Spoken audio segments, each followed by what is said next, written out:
नमस्कार दोस्तों, मैं राम कुमार और आप देख रहे हैं UPSC CSC Hindi with Ram Kumar. आज हम भारतीय संविधान के भाग 4 का के अंतर्गत आने वाले मौलिक कर्तव्यों के विचारों को विस्तार से समझेंगे। अब तक हम पढ़ चुके हैं भाग 2 नागरिकता, भाग 3 यानी मौलिक कर्तव्य और भाग 4 यानी डीपीएसपी यानी राज्य के नीति निर्देशक तत्व। और आज हम पढ़ेंगे मौलिक कर्तव्य अनुच्छेद 51 की बात करेंगे, जिसमें हमारे 11 मौलिक कर्तव्यों की बात की जाती है।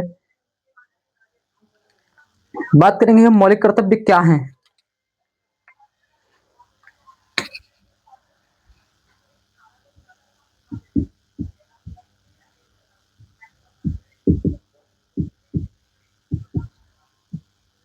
भारतीय संविधान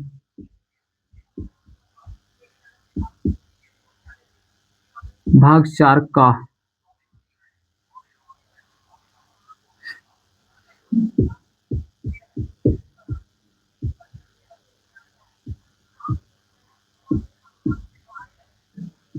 मौलिक कर्तव्य यानी अनुच्छेद 51A।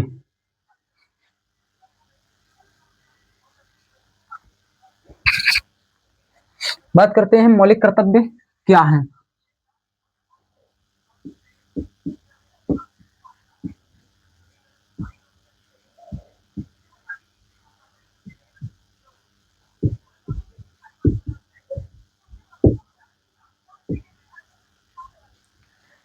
मौलिक कर्तव्य क्या है? मौलिक कर्तव्य वे नैतिक और संवैधानिक दायित्व हैं जो प्रत्येक नागरिक से अपेक्षा की जाती है कि वह राष्ट्र और समाज के प्रति निभाएं। जैसे मौलिक अधिकार हमें अधिकार देते हैं, वैसे ही मौलिक कर्तव्य हमें जिम्मेदारी का बोध कराते हैं। यानी फंडामेंटल राइट प्लस डीपीएसपी, इनमें क्या है, बैलेंस डेमोक्रेसी जो होती है उसी को हम कहते हैं मौलिक कर्तव्य। मौलिक कर्तव्यों की बात करें तो इनके विचार या इनकी शुरुआत कैसे हुई, इनका विचार कैसे आया, इनके ऐतिहासिक बैकग्राउंड की बात करते हैं हम। तो इसमें हमारे संविधान में एक संशोधन हुआ था, 42वां संविधान संशोधन 1976 में होता है जो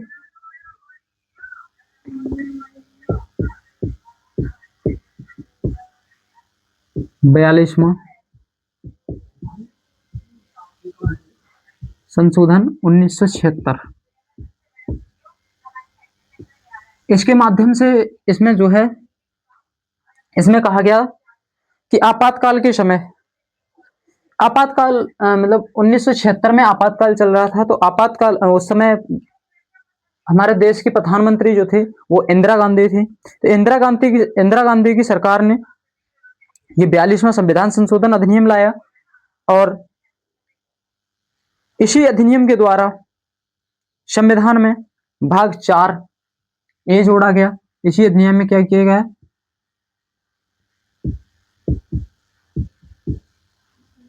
भाग 4 का को जोड़ा गया।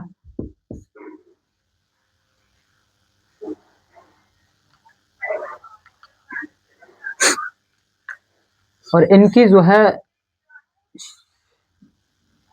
मौलिक कर्तव्य जो है, मौलिक कर्तव्यों की शुरुआत की बात करें या इनका ऐतिहासिक बैकग्राउंड जो है, तो वो शुरू होता है सरदार स्वर्ण सिंह समिति की सिफारिश पर एक समिति का गठन होता है। इसी समय 1976 में क्या होता है, एक समिति का गठन। समिति कौन सी थी,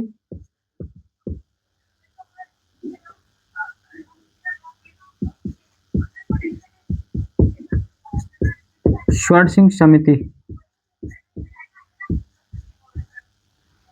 इस स्वर्ण सिंह समिति में क्या कहा गया, इसके अध्यक्ष जो थे वो थे सरदार स्वर्ण सिंह, इसके अध्यक्ष थे।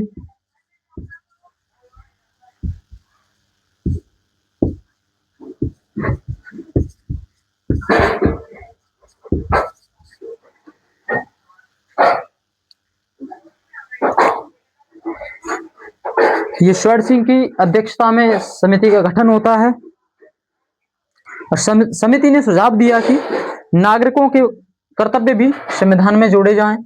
तो समिति ने क्या कहा, इसने एक सुझाव दिया था।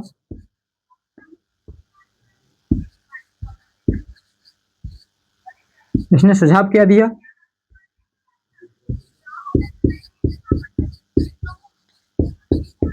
नागरिकों के कर्तव्य भी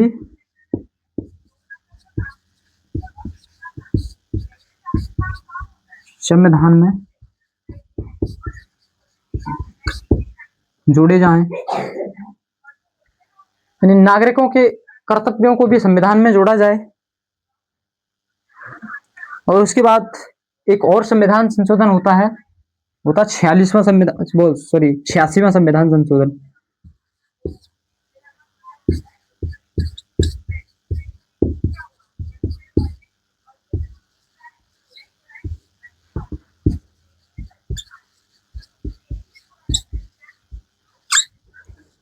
ये संशोधन अधिनियम होता है 2002 में।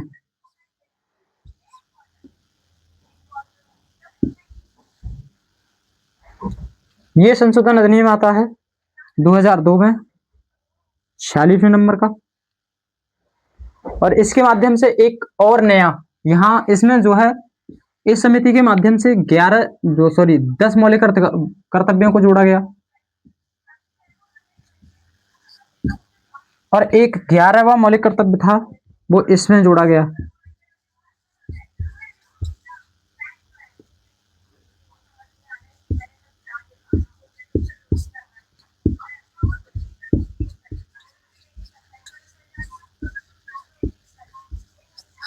इसमें इसके माध्यम से एक नया मौलिक कर्तव्य जोड़ा गया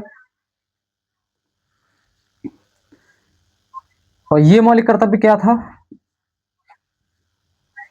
ये कर्तव्य था कि माता पिता का दायित्व शिक्षा देना है, यानी अपने बच्चों को शिक्षा देने का दायित्व है माता पिता का।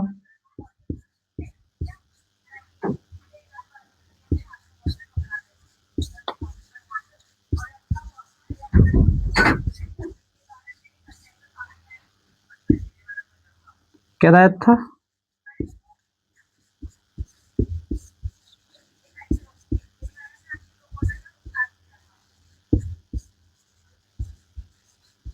बच्चों को शिक्षा देना।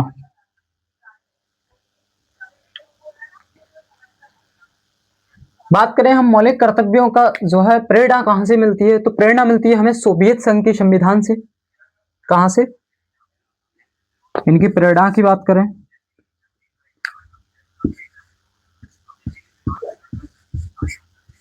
तो इनकी प्रेरणा मिलती है हमें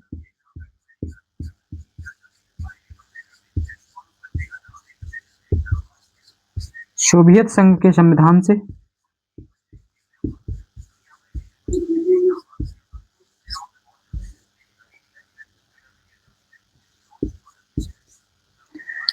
सोवियत संघ के संविधान से प्रेरणा मिलती है।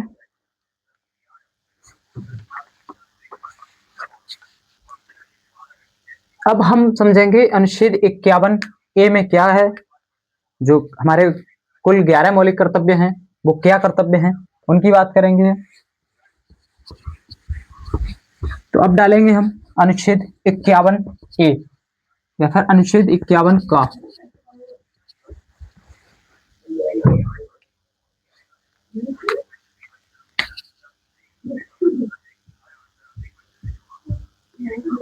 आर्टिकल 51A,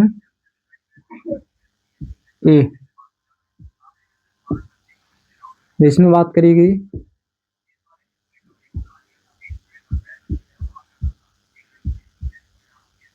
11 मौलिक कर्तव्य। इसमें 11 मौलिक कर्तव्य दिए गए। अब हम सभी 11 कर्तव्यों को एक एक करके समझते हैं। पहला कर्तव्य है संविधान का पालन करना।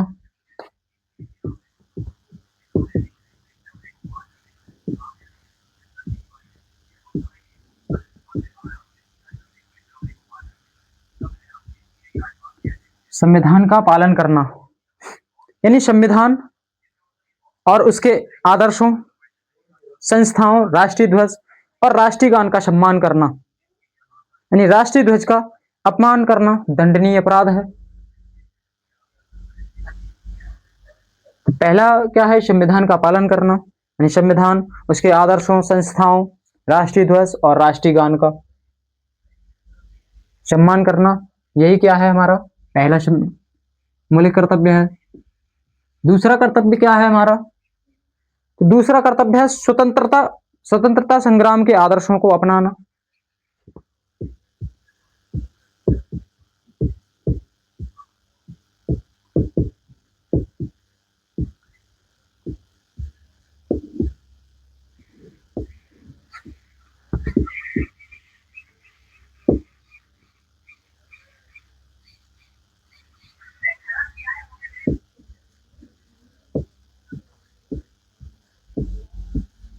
स्वतंत्रता संग्राम के आदर्शों को अपनाना, यानी स्वतंत्रता आंदोलन से प्रेरणा लेना और उन आदर्शों को जीवन में लागू करना, यही हमारा क्या है, दूसरा मौलिक कर्तव्य है।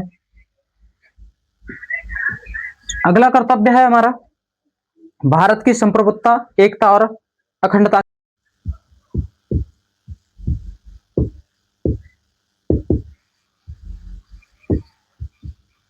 भारत की संप्रभुता,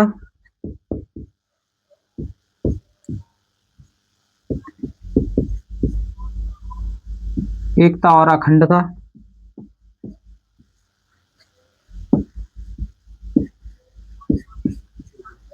रक्षा करना,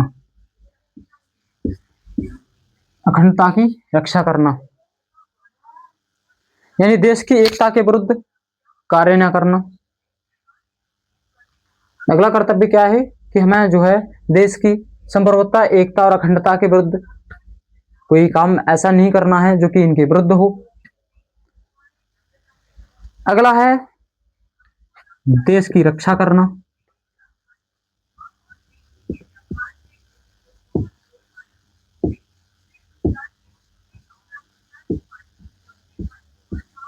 देश की रक्षा करना, यानी जब भी राष्ट्र बुलाए उसकी सेवा के लिए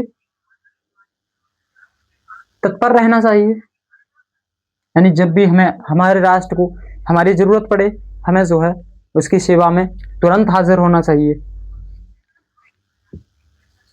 अगला है समरसता और भाईचारा बढ़ाना,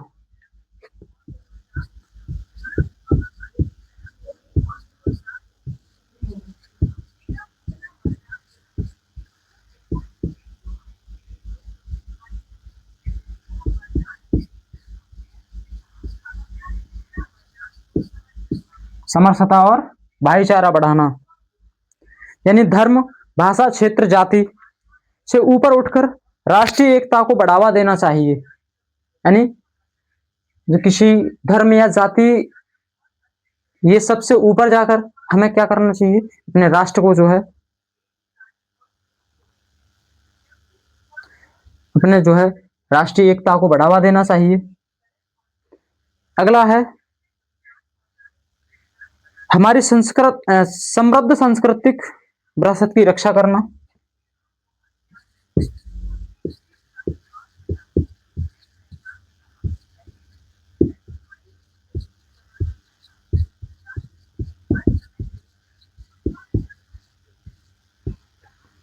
हमारी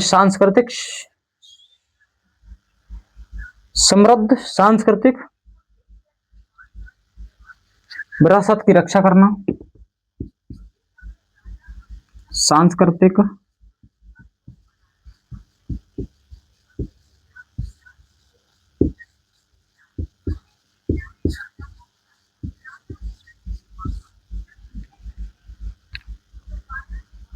यानी भारत की सांस्कृतिक विविधता को संरक्षित रखना। अगला कर्तव्य क्या है, भारत की सांस्कृतिक विविधता को संरक्षित करना।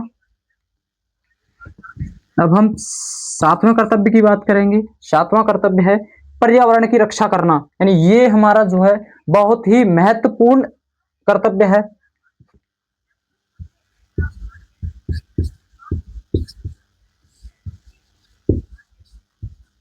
पर्यावरण की रक्षा करना,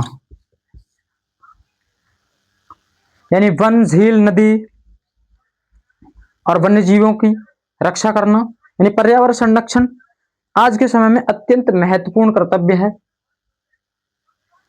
अगला है वैज्ञानिक दृष्टिकोण और मानवतावाद का विकास।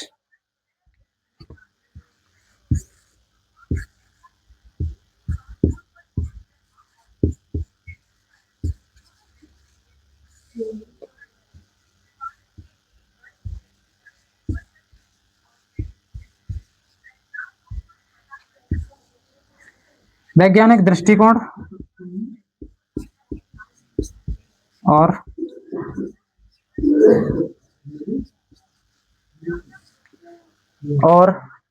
मानवतावाद का विकास।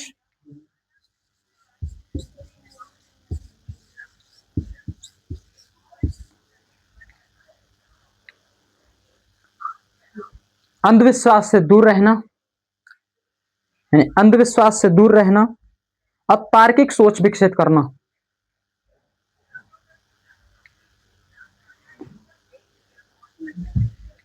अगले कर्तव्य की बात करेंगे हम, सार्वजनिक संपत्ति की रक्षा करना। अगला कर्तव्य है सार्वजनिक संपत्ति की रक्षा करना, यानी सरकारी भवन है,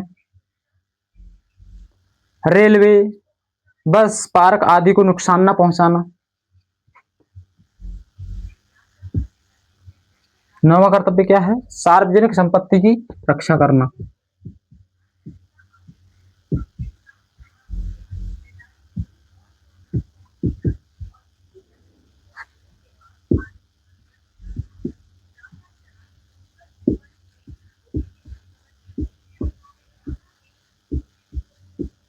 यानी कोई सरकारी भूमि है, स्कूल हो गया, सरकारी भवन हो गया, रेलवे हो गई, बस है, पार्क आदि, इन चीजों को नुकसान ना पहुंचाना। और 10वां कर्तव्य है उत्कृष्टता की ओर प्रयास करना।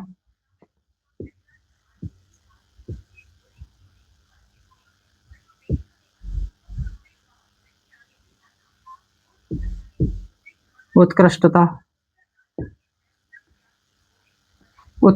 की ओर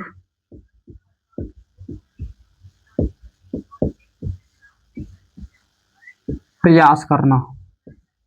उत्कृष्टता की ओर प्रयास करना यानी व्यक्तिगत और सामूहिक जीवन में श्रेष्ठता प्राप्त करना। व्यक्तिगत और सामूहिक जीवन में श्रेष्ठता प्राप्त करना। और अगला और लास्ट कर्तव्य है, 11वां मौलिक कर्तव्य क्या है कि 6 से 14 वर्ष तक के बच्चों को शिक्षा देना। 6 से 14 वर्ष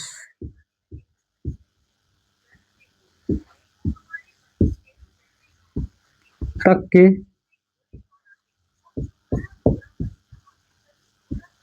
बच्चों को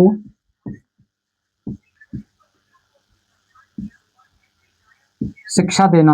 यानी माता पिता का यह दायित्व है कि अपने बच्चों को शिक्षा देना।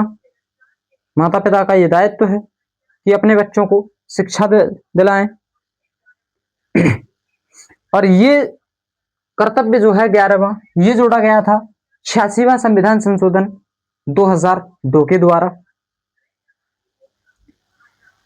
मौलिक कर्तव्यों की प्रकृति की बात करें तो ये जो है नॉन जस्टिसेबल है, यानी ये जो है अदालत में सीधे लागू नहीं कर सकते। और ये जो है नागरिक के नैतिक दायित्व हैं, इनका पालन करना ही आवश्यक होता है। और ये जो है नागरिकों पर लागू होते हैं, यानी विदेशियों पर नहीं। अब महत्वपूर्ण निर्णय इसमें जो है इस संबंध में न्यायालय द्वारा महत्वपूर्ण निर्णय दिए गए हैं, उनकी बात करेंगे। पहला निर्णय आता है मिनर्वा मिल्स बनाम भारत संघ। यानी इसमें सुप्रीम कोर्ट ने क्या कहा था, इसमें कहा था कि मौलिक अधिकार और राज्य के नीति निर्देशक तत्व एक दूसरे के पूरक हैं।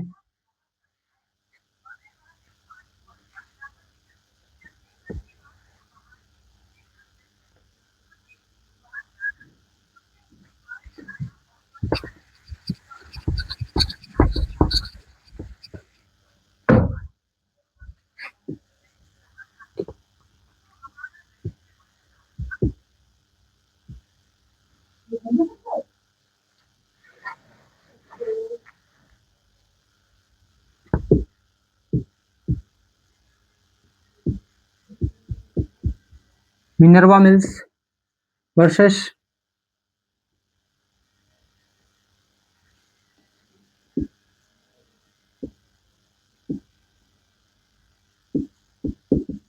Union of India, union of India. इस केस में क्या कहा गया, तो इसमें सुप्रीम कोर्ट ने निर्णय दिया कि जो फंडामेंटल राइट्स हैं एंड डीपीएसपी, ये जो है क्या है, तो ये एक दूसरे के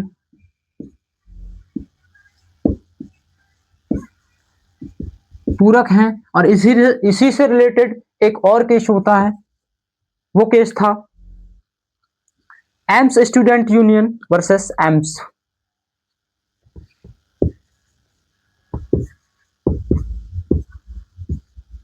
एम्स स्टूडेंट्स यूनियन वर्सेस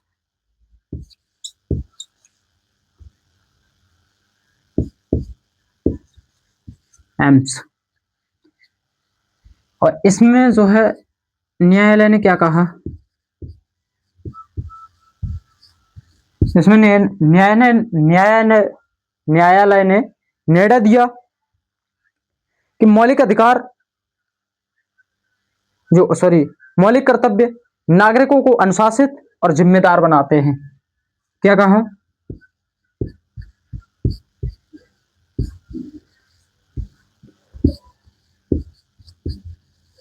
मौलिक कर्तव्य जो हैं वो नागरिकों को क्या करते हैं,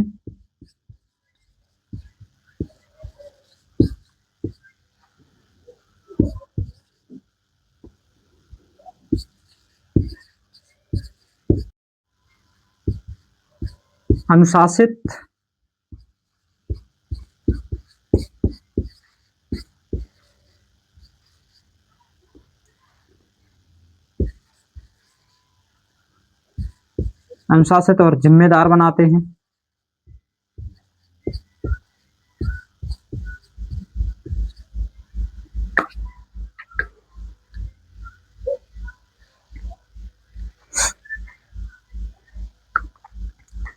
मौलिक कर्तव्यों की आलोचना करें तो इनमें जो है कोई दंड का प्रावधान नहीं है और इनकी भाषा जो है वो अस्पष्ट है, यानी कोई इनकी स्पष्ट भाषा नहीं है। और इनमें जो है जागरूकता की भी कमी है। तो साथियों, मौलिक अधिकार हमें शक्ति देते हैं, लेकिन मौलिक कर्तव्य हमें जिम्मेदारी सिखाते हैं। यदि नागरिक अपने कर्तव्यों का पालन करे तो भारत एक आदर्श लोकतंत्र बन सकता है। आज हमने बात की भारतीय संविधान के भाग 4 का की, जो कि मौलिक कर्तव्य है। तो हमने जो है 11 मौलिक कर्तव्यों की बात करी, जो कि आर्टिकल 51A के अंतर्गत आते हैं। आज के लिए इतना ही है। अगर आपको यह क्लास पसंद आए तो लाइक करें, शेयर करें और हमारे चैनल को सब्सक्राइब करें। अगर आप हमें सपोर्ट करेंगे तो हम आपको एक अच्छा मटेरियल दे पाएंगे, अच्छा क्लास दे पाएंगे। तो धन्यवाद, जय हिंद।